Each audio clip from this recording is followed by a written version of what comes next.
तो मेरा नाम है तनुज पटेल और आज हमारा टॉपिक है local self government in cities. और इसमें हम पढ़ेंगे जो गवर्नमेंट है इन जो सिटी में जो लोकल गवर्नमेंट है उसके बारे में। तो हम फर्स्ट पैराग्राफ पे आ जाते हैं। Basic needs provided by the government is called public utility services और सिविक एमिनिटीज। तो यहाँ पर आया word basic needs. Basic needs का मतलब क्या है? बेसिक नीड्स का मतलब ये है जो आप स्ट्रीट लाइट देखते हैं और जो आप ड्रिंकिंग वाटर आपको प्रोवाइड कराना, सुलभ टॉयलेट्स जो कि आपको हर चौराहे पे आजकल मिल जाएंगी, और बाकी काफ़ी सारी चीज़ें हैं। जैसे आपको जैसे ड्रिंकिंग वाटर तो आप नहीं कर सकते क्योंकि जो सप्लाई आती है ना, जो आपको आपके घरों में आती होगी ना, सुबह में और शाम में, वो पीने लायक उतना नहीं होता है क्योंकि उसमें क्लोरीन पड़ा होता है, उतना पीने लायक नहीं होता है, लेकिन काफ़ी हद तक वो प्यूरिफाई करके पी सकते हैं उसको। तो फिर अब हमारे तो उसको कहेंगे उन सर्विसेज को जब गवर्नमेंट करती है उनको कहेंगे पब्लिक यूटिलिटी सर्विसेज और सिविक एमिनिटीज़।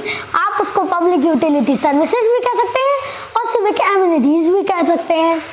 फिर हमारा आया the government works at three levels, centre, state, local.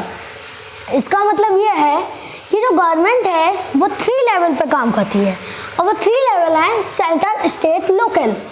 तो जो सेंटर है, सेंट्रल गवर्नमेंट जिस पे काम करती है, जैसे सेंट्रल गवर्नमेंट का ज़्यादा काम नहीं होता, सेंट्रल गवर्नमेंट स्टेट गवर्नमेंट को दे देती है, तो वो तो स्टेट गवर्नमेंट लोकल गवर्नमेंट को दे देती है, तो उसका ज़्यादा काम नहीं होता है। लेकिन तब भी सेंट्रल गवर्नमेंट का काम दिखाया जाता है क्योंकि वो टैक्स नहीं, मतलब जो एक्स्ट्रा रुपीज़ होते हैं वो देती है। फिर हमारा थर्ड पैराग्राफ है in a village the gram panchayat provides these amenities to the people. अब एक विलेज की बात करें, अब हम एक गांव की बात कर रहे हैं, तो गांव में ग्राम पंचायत जो होती है वो सारी फैसिलिटीज़ प्रोवाइड कराती है।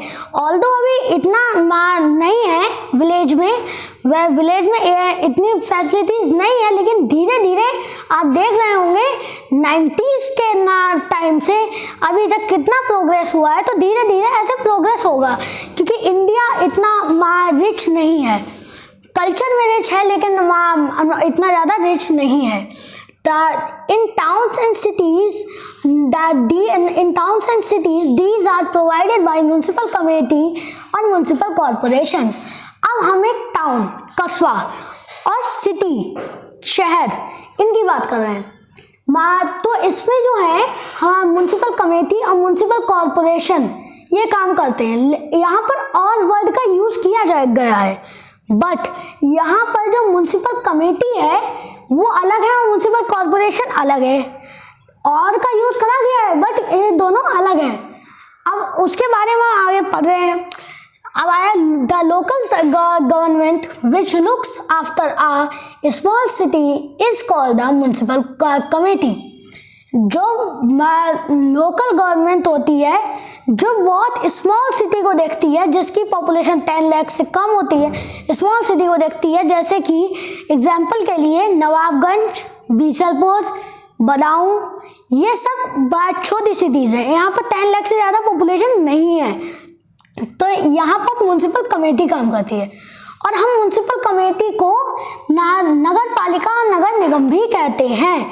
आपने सुना होगा नगर पालिका की गाड़ी आ गई, कचरे वाली आजकल आती है, तो वो नगर पालिका, नगर निगम। तो और फिर आया हमारा cities with a population of more than 10 lakhs have municipal corporation.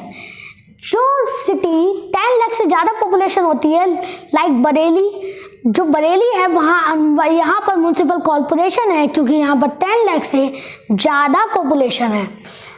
और म्यूनसिपल कॉरपोरेशन को हम और कहते हैं, हम और भी म्यूनसिपल कॉरपोरेशन को हम बुलाते हैं महानगर पालिका और महानगर निगम। क्या महानगर पालिका, इसमें कोई ज़्यादा डिफरेंस नहीं है। नगर पालिका, नगर निगम, बस आपको महा जोड़ना है, बस महा इतना ही इतना आपको जोड़ना है। फिर उसके बाद हम इस बात पे आते हैं। अब जो इलेक्शन होता है, इलेक्शन चुनाव, इलेक्शन जो होता है, तो इलेक्शन में क्या है, इलेक्शन में आप एक साथ तो सबको पूरे सिटी को एक जगह नहीं बुलाएंगे ना, एक जगह बुलाएंगे तो भगदड़ मच जाएगी, कुछ भी हो सकता है, तो नहीं बुला सकते आप। तो किस हिसाब से बुलाते हैं आप, वार्ड के हिसाब से, वार्ड्स होंगे आपके आसपास जहां भी रहते होंगे आप, छोटे छोटे वार्ड में डिवाइड कर दिया जाता है। जैसे कि बरेली में एक फेमस है ना हमारा राजेंद्र नगर का, और यहाँ पे एक जहाँ पर हम रहते हैं उससे पास में जैसे श्वेशमा नगर वगैरह, नवादा, तो ये सब जो है ना ये वार्ड में है। वार्ड में से क्या वार्ड में जो लिए जाते हैं, जो सेलेक्ट किए जाते हैं मेंबर्स, अब ये जो सेलेक्ट किए जाते हैं कोई सेलेक्ट और नहीं करता, हम ही लोग सेलेक्ट करते हैं। जब हम 18 ईयर्स की एज हो जाती है हमारी, या फिर उससे अबव हो जाती है, या फिर उससे ज़्यादा हो जाती है, तो हम ही लोग अपने वोट कास्ट कराते हैं, और वोट कास्ट कराकर हम वोट देते हैं। तो वो वोट देते हैं, और वो वोटिंग में एक चीज़ और है, वोटिंग हमेशा 5 ईयर्स के डिफरेंस में होती है। हम अभी मतलब ऐसा नहीं है कि 1 ईयर के डिफरेंस में होगी, 5 ईयर के डिफरेंस में होती है। Directed members are called municipal councillors. अब ये जो वार्ड के जो मेंबर होते हैं, मान लीजिए एक वार्ड है, जैसे नेम है 64 नंबर है, ठीक है, 64 वार्ड है, 64 में कोई जीत गया, 64 में कोई भी जीत गया, मतलब कोई भी पार्टी का वो जीत गया। अब उसको हम किस नाम से बुलाएंगे, वैसे तो उसका नाम होगा एक पर्टिकुलर, बट हम उसको बुलाएंगे म्युनिसिपल काउंसलर्स। जो म्युनिसिपल काउंसलर्स होते हैं वो वार्ड के मतलब हेड आप कह सकते हैं, वो होते हैं म्युनिसिपल काउंसलर, जिसको हम सभासद भी कहते हैं। फिर हमारे the head of a municipal committee is called the chairperson और प्रेसिडेंट।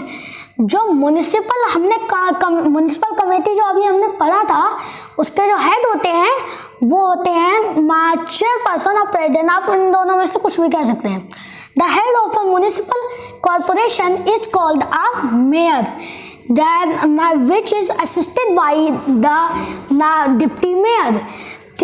जो मेयर होते हैं वो म्युनिसिपल कॉर्पोरेशन के हेड होते हैं, और वो असिस्ट होते हैं डिप्टी मेयर के द्वारा।